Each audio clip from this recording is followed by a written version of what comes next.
One story, like, or follow turns a fragment online into a full relationship threat. The phone stays silent while the mind drafts its most emotionally charged explanation. We will reconstruct social media jealousy from the first visible cue to the evidence that deserves trust. The aim is not to become cold, manufacture jealousy, or pretend the feeling meant nothing. It is to keep desire, dignity, consent, and judgment in the same room while the evidence catches up. Start with a strict limit. Examine the specific behavior around social media jealousy. Do not diagnose either person from a label. What happened more than once? What expectation had actually been discussed? What did each person do after tension appeared? One painful moment cannot rate your worth or reveal their hidden motives. Rewind to that first hour. Notice when the loop became visible. The cue may be repeated profile checking and treating an algorithmic glimpse as complete evidence. Name the action before naming the emotion. Notice the phone unlock or profile search. Catch the drafted paragraph. Notice the urge to send another message. This movement happens before the full story hardens. Catch it early and you gain a choice before the familiar reaction feels inevitable. Uncertainty can leave important questions unresolved. A charged moment may feel clarifying without settling the agreement. Compare that emotional spike with the whole week around it. Attraction can be genuine while the surrounding pattern remains incompatible with the relationship you want. Make 2 short columns. In the first, write only observable facts. What was said, which plan changed, what question went unanswered, or whether an apology named a specific action. In the second, write the prediction your mind added about intention, worth, or the future. Predictions may feel reasonable. They are not evidence. Ask what new behavior would genuinely change your conclusion. If no possible outcome could change it, you are defending a story rather than testing one. You may feel tempted to investigate harder, compare yourself, or confront the other person with a finished accusation. Notice that impulse without treating it as proof. Never turn a pause into a dating tactic. Step away briefly, finish one ordinary task, and return when you can state what you want clearly. The pause is for reflection, not control. If emotions are running high, pause before an important message, accusation, or promise.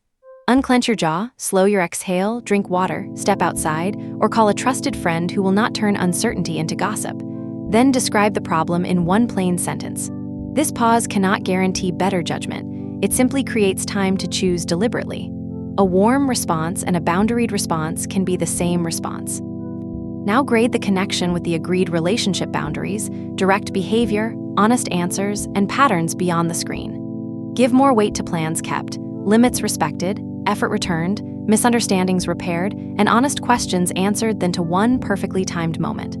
Follow-through shows whether sincerity can support trust. This scoreboard protects romance from being evaluated only by suspense, chemistry, and the moment that made you light up. A charged reunion can feel like resolution because the tension disappears for a moment. Repair asks for more. Can both people name what happened without rewriting it? Is there a specific change, a realistic plan, and room for either person to say no or slower? Does the new behavior survive an ordinary week?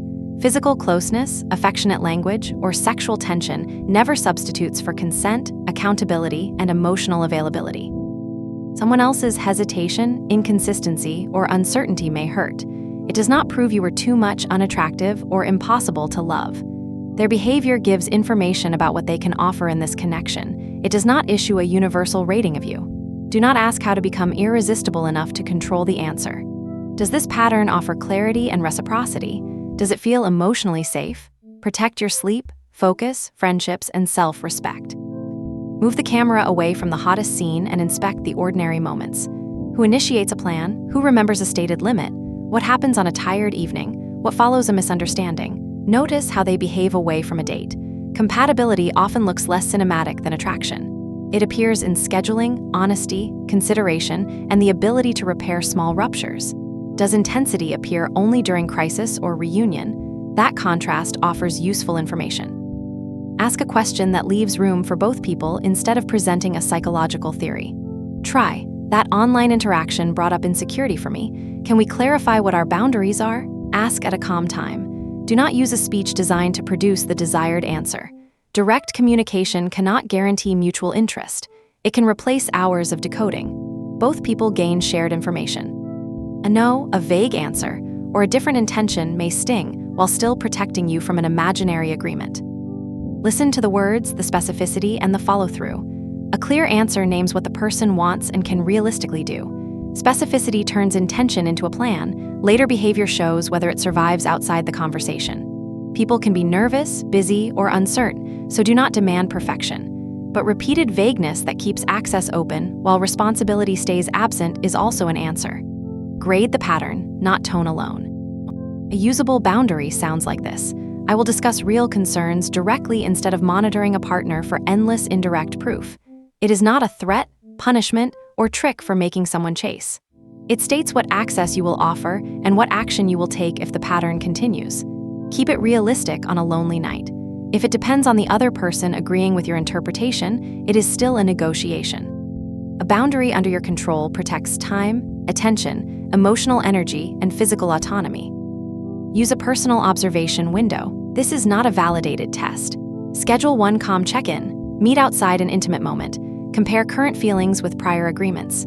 Keep work, sleep, movement, and friendships visible. Notice your urges without diagnosing them. Record direct behavior without diagnosing anyone. Review after one suitable timeframe. 1 week may fit some people. Another timeframe may fit better. Do not act unavailable, provoke jealousy, or use silence to control the outcome. A return is new information, not automatic repair. Ask what changed, what the person is proposing now, and whether it respects the boundary already stated. You can remain curious without reopening every level of access in one night. Warmth without accountability or a plan is a flattering feeling, not evidence of repair.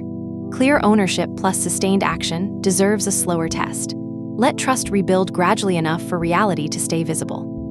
One false move means you investigate harder, compare yourself, or confront the other person with a finished accusation. The second performs indifference, posts for a reaction, or disappears first. Both reduce clean evidence. Respond honestly and calmly. Keep your routine, make one clear request, and allow the next actions to answer.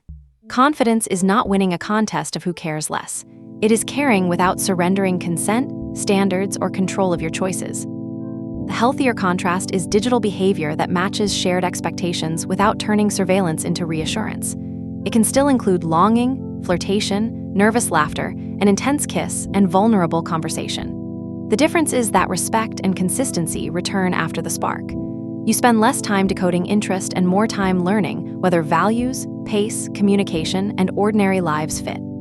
Healthy is not emotionless or perfectly secure. Both adults can ask, pause, repair, and change their minds without punishment or coercion. If this situation includes fear, isolation, coercive pressure, stalking, threats, or difficulty functioning, seek support beyond a video. A licensed mental health professional can examine the full context, and local safety resources matter when control or violence is present. This episode offers language, a question, and an experiment. It cannot diagnose either person or decide whether a relationship is safe. Consent, physical safety, and well-being outrank the storyline. Here is the reset. Catch the first cue. Separate facts from predictions. Regulate before reacting. Ask one clean question, compare the answer with ordinary behavior, and keep your boundary. The goal is not to erase chemistry or become impossible to hurt. Stay warm and steady enough for reality to answer. Growing clarity gives you something real to explore. If confusion remains the main source of intensity, you do not need another dramatic scene to believe that answer. Ordinary days provide the strongest contrast. Consistent answers reduce invented suspense. Repeated avoidance also supplies useful information. You never need perfect certainty. You do need enough clarity. Choices remain yours throughout the process. Evidence matters more than emotional theater. Your values still guide future access.